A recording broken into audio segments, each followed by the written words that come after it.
रहे हैं गंगा कैसेट की प्रस्तुति।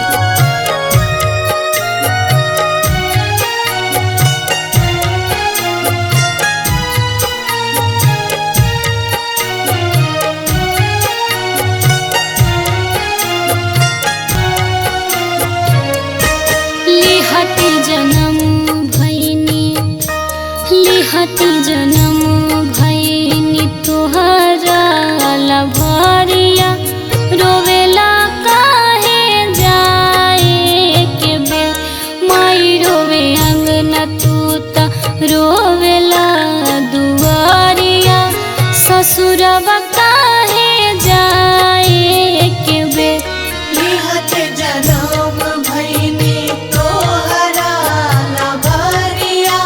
रोवेला काहे जाए के बे।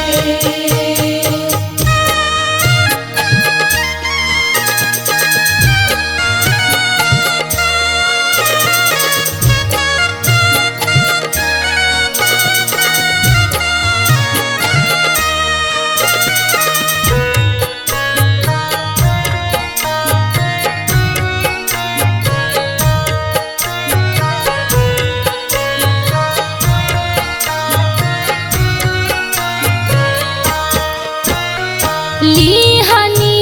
जनम जब बजल ना बधैया ससुरा जाय के बेरिया बाजे सहनैया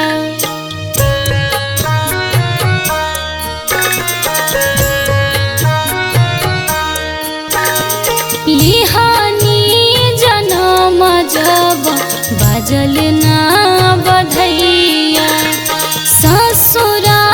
जाय के बेरिया बाजे सहनैया मुहावो ना देखले रहला मुहावो ना देखले रहला बेटा के अगड़िया रोवेला काहे जाए के बेर लिहते जन्म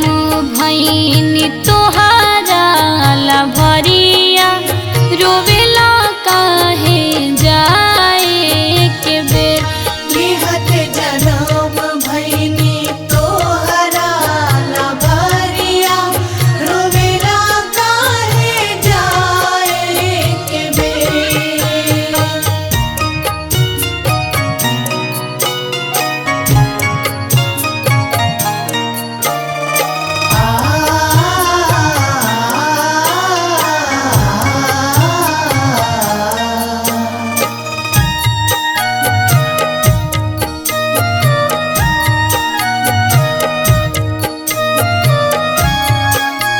आप सुन रहे हैं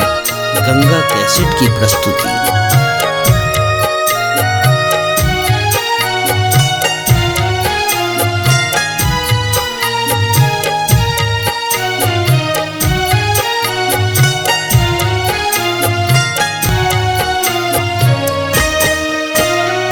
रहनी पराया धन पराया घर जाइले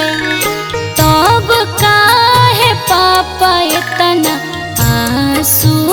बहाइले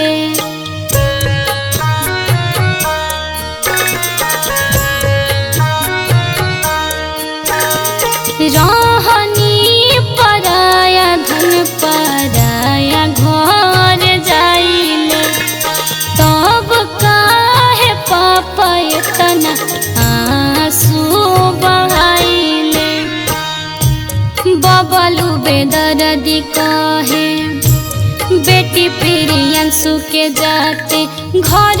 होई अन्हरिया रोवेला काहे जाए के बेर लिहते जन्म भैनी तोहरा लभरिया रोवेला काहे जाए के बेर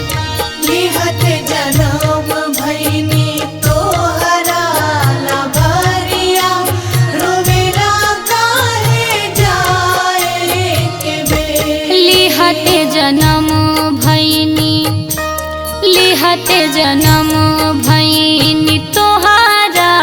लभरिया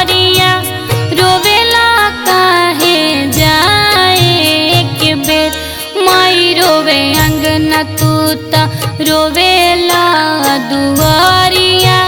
ससुरवा काहे जाए के बेर